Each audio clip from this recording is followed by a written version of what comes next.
So Exodus released its latest trailer, and while it wasn't mind-blowing, it did reveal how its protagonist June is exactly like Shepard. I can't do this anymore, salvaging scraps just to get by. And as to why June's humble beginnings are just like Shepard, it's because the original writer for our commander, Drew Karpyshyn, wrote for June in Exodus. Let's dive into how Exodus is both copying Mass Effect's magic and avoiding some of its biggest mistakes. First up, we'll start with how Drew created the Shepard Blueprint in Mass Effect 1, which centered around our commander's clear character arc. We are an elite group. It's rare to find an individual with the skills we seek. I don't care that you're human, Shepard. I only care that you can do the job. In Mass Effect 1, Nihilus says this to Shepard regardless of their gender, pre-service history, or psychological profile. Within Mass Effect's first 10 minutes, the then lead writer of Mass Effect 1, Drew, established Shepard's initial character arc, which we as players had no control over, which was that Shepard simply got the job done, regardless of any choices we made. We could decide to save or kill Rex on Vermeer, and Shepard would still end up saving the Citadel. And even when Drew was the lead writer in Mass Effect 2, we could literally kill any number of squad mates, but as long as 2 were left standing, Shepard would survive having got the job done. This clear thread of getting the job done was a heroic trait embedded in Shepard's core personality, which resulted in them undergoing the classic character arc called the hero's journey. Shepard was an ordinary soldier who was good at their job, but once they learned of the Reapers, they were pushed into a fantastical journey of saving the entire galaxy. And very importantly, the reason this arc was possible was because Drew Karpyshyn wrote the Shepard Blueprint, which centers around the players controlling Shepard's actions and even emotions, but not the core of who they were. Once again, from the beginning of Mass Effect 1, Shepard was a calm, cool, and collected character. They would take in scary events like seeing the mysterious Reaper shape for the first time with skepticism and worry, but that never prevented them from heroically landing on Eden Prime. And despite the Council not believing them, Shepard's sole focus was stopping the Reapers no matter the consequences. Drew Karpyshyn wrote Shepard as the character that did the heroic thing, no matter what other choices players made. One player could be more Paragon and change Shepard's actions to be kind to any they came across, while another could be more Renegade and simply rage at everyone they met. However, despite this spectrum of Shepard's actions and emotions, we as players could not change the final destination Shepard was driving towards. Barring any extreme playthrough choices, nothing we did could change Shepard's heroic outcomes. So this specific character arc of having the player control the protagonist's actions and emotions, but not the heroic tendencies that leads to their final destination, is what I like to call the Shepard Blueprint. For customizable protagonists like our commander, this strikes the perfect balance of player control while still pushing the narrative forward in a meaningful way. The main reason I believe Mass Effect Andromeda fell flat was because we could control too much of Ryder's journey. Having too much choice in how Ryder felt at every opportunity resulted in the writers themselves not being able to give Ryder a clear character arc. And with no clear direction for Ryder's arc, it paled in comparison to Shepard's heroic journey, which we could feel the inklings of in the first 10 minutes of the trilogy. The Shepard Blueprint is one of the reasons Shepard's journey was hauntingly good. And the reason this blueprint is so important now is because Mass Effect's former lead writer, Drew Karpyshyn, is using the exact same blueprint for Exodus's protagonist, June. In the Game Awards trailer, we heard and saw how June is living in poverty. I can't do this anymore, salvaging scraps just to get by. However, they clearly have a larger destiny that involves saving the world. Child of Orion, fulfill the purpose for which you were crafted, and seize your destiny. Our world is dying. You are the only one who can wield celestial tech and find a cure. It's the classic hero's journey that Shepard went on, which Drew said in one of Exodus's Q&As is the point of June's character arc. Yeah, it's really an underdog tale where you start as an underdog but eventually become a true player in the galactic power struggle. Which again is the exact same arc Shepard had of being a simple N7 to eventually the savior of the Milky Way. So with June's journey following a similar arc, it's only natural that Drew has also written June's core heroic tendencies to be like Shepard's too. You are the only one who can wield celestial tech and find a cure. We are the defenders of Leiden's future. And we will fight to protect it!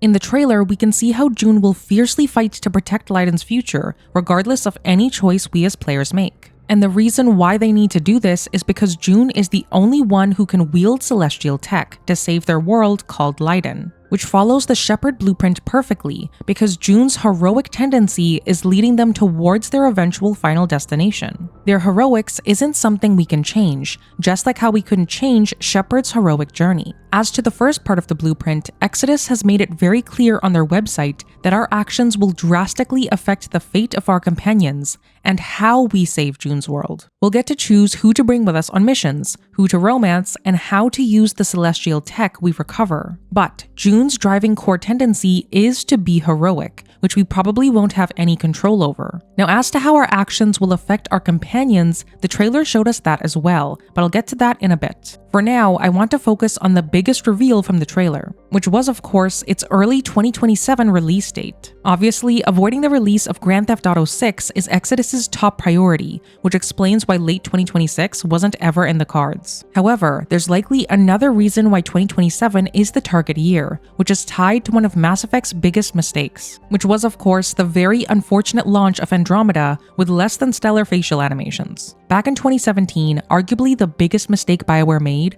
was not delaying Andromeda's release to make a more polished product. Obviously, with the change of the game's engine from Unreal to Frostbite, BioWare's developers had to learn and create models from scratch in a brand new system. And this lack of experience clearly showed in lackluster facial animations, leading to the infamous "my face is tired" meme that crashed its launch cycle. And I believe this same type of animation problem is why Exodus has delayed its release to early 2027. When comparing this trailer a year ago to the one we saw a week ago, we can see a clear change in June's facial animation. In the first one, June's eyes are less expressive, and their eyebrows are more jerky than the more recent smooth version. Also, in the first version, after June moves their gauntlet, we can see a fairly static expression. But in the second version, June is grimacing a lot more, which basically shows that over the past year, Exodus's focus has been on improving the facial animations in-game. And it seems like they're doing a pretty good job of improving those visuals. However, fixing facial animations can only go so far. Something that is slightly worrying me about the latest trailer was a few of the actual character models themselves. Even in the first few trailers of Exodus,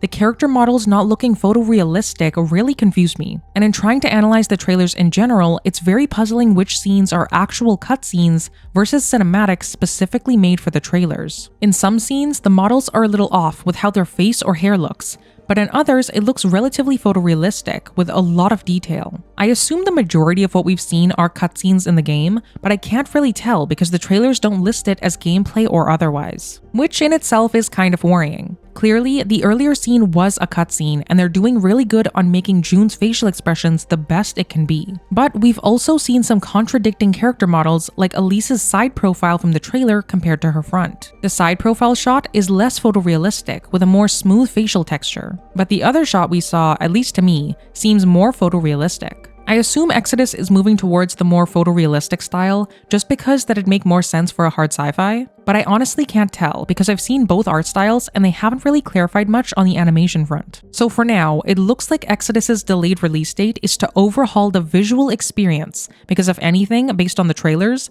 it doesn't have a story problem, it likely has a few animation issues. With that being said though, Mass Effect had recurring animations all over the place because there was simply too much to animate in a branching story. So if Exodus has less than stellar animations, I'd probably forgive it as long as it doesn't detract from the stories they're trying to tell. And speaking of those stories, the most impactful ones we'll create will be the ones related to June's companions, just like Mass Effect's magical choice-based formula. In an earlier video, I broke down what makes Mass Effect so magical compared to other RPGs, and I found that the key to Mass Effect's magic was a simple 3-step formula. The first step in the formula is when the player makes an impactful choice related to a companion. An example of this is in Mass Effect 1, where one of the most impactful choices we ever make is whether Kaidan or Ashley dies on Vermeer.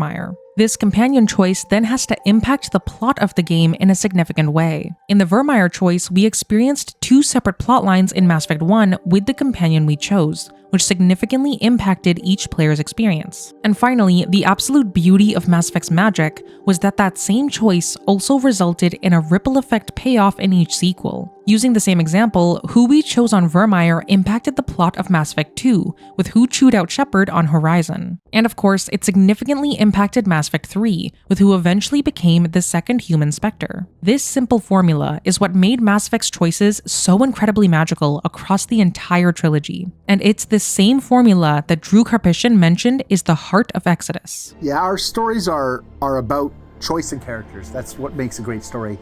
So your choices impact your relationship with the characters, and your relationship with the characters impacts your story. And that goes for family, friends, romantic attachments, everyone you encounter. You can take things in one direction or another, and it will be reflected in the story and affect how your relationships evolve and change. What Drew said is literally the same formula that makes up Mass Effect's magic. He said that a great story is when your choices impact your relationship with the characters, and your relationships with the characters impact your story. And this same principle can be briefly glimpsed in Exodus's latest trailer. Whoever this character is, they've been hinted at being a companion on the Exodus website. And clearly, June is somehow involved in her character arc, enough to make her pretty emotional. Also on the Exodus website, we can see that who we'll meet is split between combat and story companions. And most likely, this character we saw in the trailer is a story companion, so whatever this scene is from, it's probably important to June's story too. Just having a split of combat and story companions hint at Mass Effect's formula being applied to this story group in particular. Maybe this bunch will be significantly more impacted by our choices, leading to much deeper consequences compared to the combat group. Regardless of who ends up emotionally scarring us the most though, my biggest takeaway from the Game Awards trailer is this. Exodus isn't going to look like Mass Effect because there's no Asari, Turians, or Quarians milling about, but it will feel like Mass Effect in every way that matters. The heroic journey Shepard went on from a simple soldier to the one who saved the galaxy, mirrored by the same heroic journey June is about to undertake in order to save their homeworld. With Drew Karpyshyn at the helm, Exodus's literal formula for success will be the same one Mass Effect used. And if Exodus pulls it off, we'll feel what Mass Effect made us feel with Shepard and the Normandy crew. Only this time, it'll be with June and their crew. Because of everything I've seen so far, I have very strong hope that Exodus can help scratch my Mass Effect itch while desperately waiting for more Mass Effect news. And if you're as desperate for Mass Effect as I am, watch this video next on what every Mass Effect 5 tease means based on its secret timeline. See you there.